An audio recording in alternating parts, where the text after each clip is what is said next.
রাজপথের আপোষহীন আন্দোলন আর রাষ্ট্র পরিচালনার কঠোরতার রূপ ছাপিয়ে শিল্প সাহিত্যের সাথেও সখ্যতা ছিল দেশনেত্রী বেগম খালেদা জিয়ার, যেখানে খুঁজে পাওয়া যায় সঙ্গীত, শিল্প, সংস্কৃতি, সাহিত্য আর খেলাধুলার প্রতি তার গভীর অনুরাগ। ভিন্ন রকম এই অধ্যায় নিয়ে সহকর্মী জান্নাতুল দোলনার প্রতিবেদন।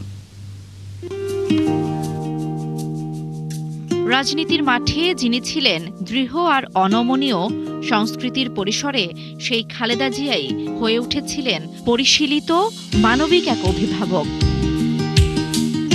প্রধানমন্ত্রী থাকাকালে নিয়মিত তার দেখা মিলত জাতীয় চলচ্চিত্র পুরস্কার প্রদান অনুষ্ঠানগুলোতে। চলচ্চিত্রকে তিনি বলতেন সমাজের দর্পণ। ব্যক্তিগত জীবনে ছিলেন গানপ্রেমী। সঙ্গীত ছিল খালেদা জিয়ার একান্ত আশ্রয়। ধ্রুপদী সঙ্গীত আর রবীন্দ্রসঙ্গীত, সেই সঙ্গে আধুনিক গান শুনতে ভালোবাসতেন তিনি। রাজনৈতিক চাপে আর রাষ্ট্রীয় দায়িত্বের ফাঁকে সুরের ভেতর চলত তার প্রশান্তির খোঁজ। খেলাধুলার প্রতিও তার গভীর আগ্রহ ছিল। ক্রিকেট মানেই ছিল খালেদা জিয়ার সরব উপস্থিতি। জাতীয় দলের বড় ম্যাচে হালকা রঙের ভূষণে হাতে পতাকা নিয়ে হাজির হতেন গ্যালারিতে। টাইগারদের উৎসাহিত করার এই দৃশ্য আজও মানুষের স্মৃতিতে জীবন্ত। বই পড়া ছিল খালেদা জিয়ার নীরব আনন্দ। অবসরে পড়তেন বিখ্যাত ব্যক্তিদের জীবনী আর রাজনৈতিক ইতিহাস। দেশি বিদেশি পত্রপত্রিকা আর ম্যাগাজিন পড়ার চর্চাটা ছিল বরাবরই।